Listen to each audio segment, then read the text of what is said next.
नया नया जलावा तू देखाई देलू गे भाऊजी। नया नया जलावा तू देखाई देलू गे भाऊजी।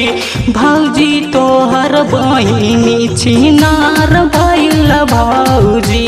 भाऊजी तोहर बहिनी छिनार भइल भाऊजी। नया नया जलावा तू देखाई देलू गे भाऊजी। नया नया जलावा तू देखाई देलू गे भाऊजी। भाऊजी तोहर बहिनी छिनार भइल भाऊजी। भाऊजी तोहर बहिनी छिनार भइल भाऊजी।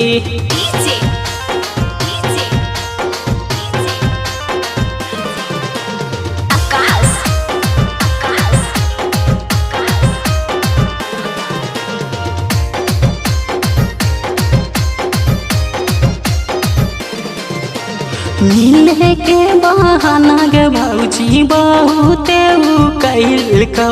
घर के ई लोग ओकरा मिले नहीं दलकौ।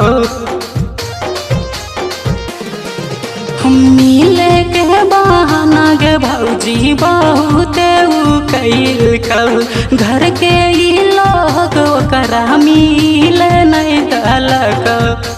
कहके गीतों से रीतों से तू मिलाई लोगे ये भाऊजी। कहके तू आरती से पूजा से तू मिलाई लोगे ये भाऊजी।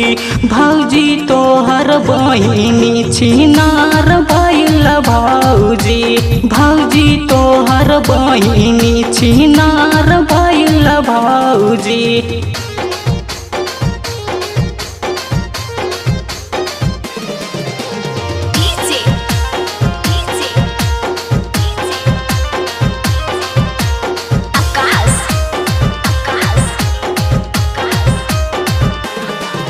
हम भागे गाड़ी ओहे गे भाऊजी कुछ नहीं सोचल कौ। जाके ससुरारिया में काहे ले रोबो हो।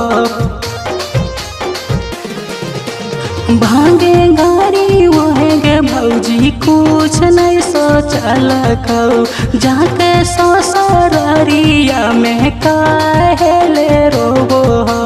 बमलू बिहारी से नजरिया मिलाई ललकोगे भाऊजी। राजू कुमार से भेंट कराई देवोगे भाऊजी। भाऊजी तोहर छोटकी बहिन छिनार भेलोगे भाऊजी। भाऊजी तोहर छोटकी बहिन छिनार भेलोगे भाऊजी। नया नया जलावा तू देखाई देलूगे भाऊजी। नया नया जलावा तू देखाई देलूगे भाऊजी। भाऊजी तोहर छोटकी बहिन छिनार भेलोगे भाऊजी। भाऊजी तोहर बहिनी छिनार भइल भाऊजी।